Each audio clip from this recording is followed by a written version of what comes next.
अस्सलाम वालेकुम। Last session में हमने एडोब फ़ोटोशॉप को इंस्टॉल करने का तरीका सीखा था और इस सेशन में हम प्रैक्टिकली देखेंगे कि हम फ़ोटोशॉप को किस तरह से यूज़ कर सकते हैं और इसकी यूज़फुल कमांड्स कौन सी हैं। हम अपने इस कोर्स में इस पैकेज से रिलेटेड कौन कौन सी कमांड्स यूज़ करेंगे, तो हम इस सेशन में वो इंशाल्लाह डिस्कस करेंगे। सबसे पहले मैं आपको बताता चलूँ कि ये एडोब फ़ोटोशॉप का इंटरफ़ेस है जो आपको सबसे पहले नज़र आता है। और अगर बाय मिस्टेक आप ये कोई भी टैब आपसे यहाँ से बंद हो जाए, इस तरह से जैसे मुख्तलिफ़ टैब्स हैं इनकी सेटिंग्स आगे पीछे हो जाएं, या कोई यहाँ से हाइड हो जाए, कोई स्किप हो जाए, कोई क्लोज़ हो जाए, तो आप जाके इसे यहाँ से रिकवर कर सकते हैं। वर्क स्पेस में आकर रीसेट इसेंशियल्स करेंगे तो वो दोबारा से आपको उसी हालत में इंटरफ़ेस नज़र आएगा एडोब फ़ोटोशॉप का। अच्छा, फ़ोटोशॉप में काम करने के लिए हमें एक वर्क स्पेस की ज़रूरत होती है जिसका साइज़ भी हम खुद डिफ़ाइन करते हैं। तो वो वर्क स्पेस क्रिएट करने के लिए हम यहाँ से फ़ाइल पर जाएंगे, यहाँ से न्यू पर क्लिक करेंगे और ये हमारे पास कुछ इस तरह से इसका इंटरफेस आ जाएगा। तो यहाँ पर फ़ोटोशॉप ने आपको कुछ प्री सेट्स दिए होते हैं जिनके साइज़ जो हैं वो पहले से सेट होते हैं। इसी तरह ये फ़ोटो में है, इसका भी देखें साइज़ वगैरह प्री सेट है। और इसी तरह ये इसका साइज़ भी आप देख सकते हैं। ये फ़ोटोशॉप ने आपको प्री सेट्स कुछ दिए होते हैं, पहले से ही साइज़ इसका जो है असाइन हुआ होता है। इसी तरह ये लीगल पेज का साइज़ है, ये A4 का साइज़ है। तो मुख्तलिफ़ साइज़ जो हैं ये बने बनाए जो है वो आपको एडोब फ़ोटोशॉप प्रोवाइड कर देता है। प्री सेट इसे कहते हैं। फॉर एग्ज़ाम्पल हम यहाँ से लीगल को सिलेक्ट कर लेते हैं प्री सेट में से और यहाँ से हम इसे क्रिएट कर लेंगे। तो अभी देखिए हमारे पास ये एक लीगल साइज़ की जो वर्क स्पेस है वो बनकर आ गई है और अब हम जितनी भी वर्किंग करेंगे वो इसी वर्क स्पेस में करेंगे जो कि लीगल साइज़ की है। तो हम इसे अब क्लोज़ कर देते हैं। एक दो और चीज़ें मैं आपको बताता चलूँ कि आप अपनी मर्ज़ी से भी अपनी वर्क स्पेस का जो साइज़ है वो डिफ़ाइन कर सकते हैं। फॉर एग्ज़ाम्पल हमने फ़ेसबुक का कवर बनाना है तो उसके लिए हमें वर्क स्पेस चाहिए होती है। वो हम पहले चेक भी कर लेते हैं गूगल से कि फ़ेसबुक कवर का क्या साइज़ है। हम यहाँ सिंपली फ़ेसबुक कवर साइज़ लिखेंगे तो ये देखें इसने हमें साइज़ दे दिया। ये पिक्सेल्स में है साइज़। तो ये हमारे पास देखिए साइज़ आ गया फ़ेसबुक कवर का 851 पिक्सेल्स ये विड्थ है और ये 315 पिक्सेल्स ये हाइट है। हमारे पास जहाँ भी साइज़ दिया गया होगा इस तरह से वो पहले हमारी विड्थ आती है और उसके बाद फिर हाइट आती है। यानी यहाँ 851 विड्थ है और 315 जो है वो हाइट है। हम इसे एज़ इट इज़ यहाँ पर साइज़ में एंटर कर देंगे।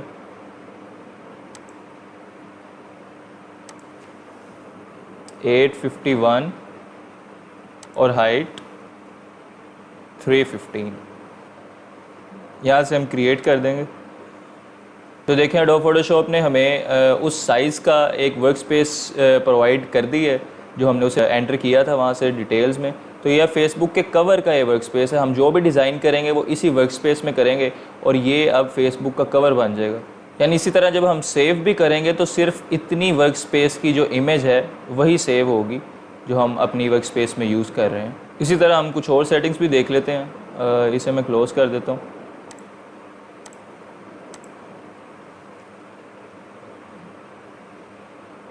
अच्छा, यहाँ आप देखें हमारे पास जो डायमेंशन है वो पिक्सेल्स में सिलेक्ट हुई है। कुछ और भी डायमेंशंस होती हैं लेकिन यहाँ हमारे पास पिक्सेल्स में सिलेक्ट हुई है। और मैं आपको बताता चलूँ कि हम डिजिटली जितना भी काम करेंगे, कोई वेबसाइट का बैनर बनाना हो या कोई लोगो बनाना हो, कोई प्रोडक्ट इमेज वगैरह हो, उसका जो भी मतलब हम अपनी वेबसाइट या फेसबुक इंस्टाग्राम के लिए जितनी भी इमेजेस या जो भी हम क्रिएट करेंगे वो हम पिक्सेल्स की डायमेंशन के साथ ही करेंगे। अच्छा, इसके अलावा हम प्रिंटिंग के काम के लिए पिक्सेल्स की डायमेंशन यूज़ नहीं करते, कोई और डिमेंशंस होती हैं। मिसाल के तौर पर हमने अगर विज़िटिंग कार्ड प्रिंट करवाना है तो वो हम दोबारा से ऐसे गूगल से उसका साइज़ ले लेंगे। विज़िटिंग कार्ड साइज़ आप लिखेंगे तो ये देखें इसने हमें यहाँ पर साइज़ उसका प्रोवाइड कर दिया। तो देखें गूगल हमें विजिटिंग कार्ड का जो साइज़ दिखा रहा है वो 3.5/2 है। यानी 3.5 इसमें हमारे कार्ड की विड्थ होगी और 2 जो है वो उसकी हाइट होगी। तो यहाँ पर हम वापस फ़ोटोशॉप में आएंगे तो हम यहाँ से इसकी डायमेंशन जो है वो चेंज करेंगे क्योंकि हमें साइज़ जो दिया गया है वो इंचज़ में दिया गया है और हम जब अब वर्क स्पेस बनाएंगे तो उसके मुताबिक हम इंचज़ में कर लेंगे। यहाँ पे अब हम इसका साइज़ कर देते हैं चेंज। तो ये विड्थ हमारे पास इसकी 3.5 थी और हाइट जो है वो 2 थी। मैं आपको फिर बताता चलूँ कि ये हमारे पास जो फर्स्ट प्लेस पे जो साइज़ में आता है वो विड्थ होती है और ये सेकंड प्लेस होती है वो हाइट होती है। और इसी तरह यहाँ भी हमारे पास फर्स्ट प्लेस विड्थ की है, सेकंड प्लेस हाइट की है। और मैं आपको एक और बात बताता चलूँ कि जब भी आप साइज़ वगैरह कोई चेक करेंगे गूगल से, तो ये जो चीज़ होती है ये इसे हम प्राइम सिंबल कहते हैं। अगर यहाँ 2 प्राइम सिंबल्स होंगे तो इसका मतलब है कि जो साइज़ हमें दिया गया ये इंचज़ में दिया गया, और अगर यहाँ पर एक प्राइम सिंबल होगा तो उसका मतलब ये है कि ये जो साइज़ हमें दिया गया ये फ़ीट में है। इस टाइम 2 प्राइम सिंबल्स हैं तो इसका मतलब है हमारे पास जो साइज़ हमें गूगल प्रोवाइड कर रहा है, जो दिखा रहा है वो इंचज़ में है। तो हम यहाँ पर भी इंचज़ की डायमेंशन के साथ साइज़ एंटर करेंगे। अच्छा, इसके बाद ही हमारे पास रेजोल्यूशन है। अगर हम कोई डिजिटल वर्क कर रहे हैं यानी फेसबुक कवर है या कोई ऐसे लोगो वगैरह बना रहे हैं तो उसके लिए हमारे पास रेजोल्यूशन जो है वो 72 जो है वो इनफ होती है।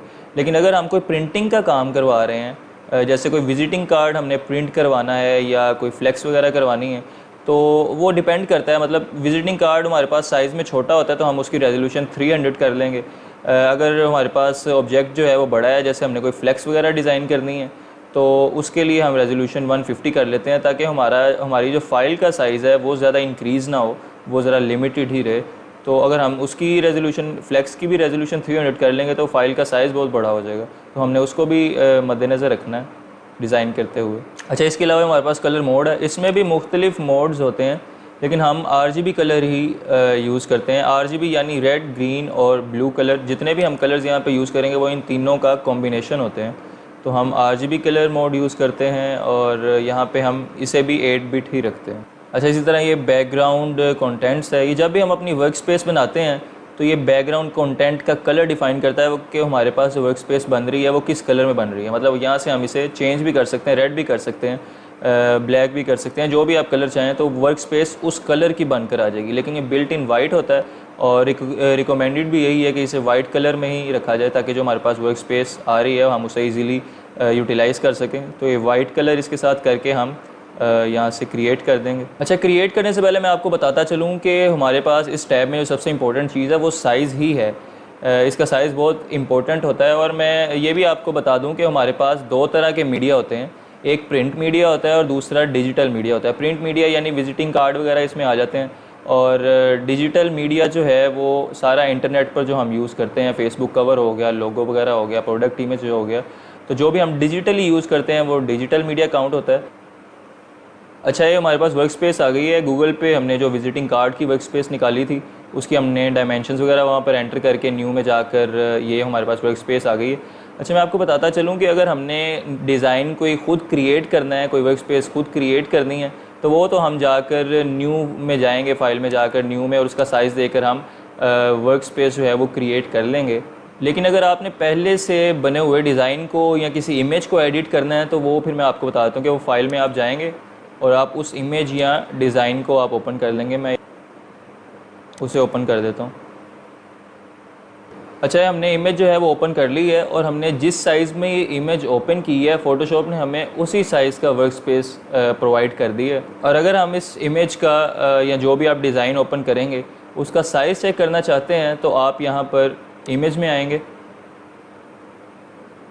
और ये इमेज साइज़ की ऑप्शन है, इस पर क्लिक करेंगे तो ये देखें इसने आपको जो भी साइज़ है उसका वो शो कर दिया कि विड्थ इसकी 1281 है, हाइट 1500 है, और डायमेंशंस वगैरह, पिक्सल्स वगैरह, जो भी सारी डिटेल्स यहाँ पर आपको ये शो कर देगा। तो इस तरह से आप किसी भी इमेज या डिज़ाइन का ऑलरेडी जो बना हुआ है उसका साइज़ देख सकते हैं।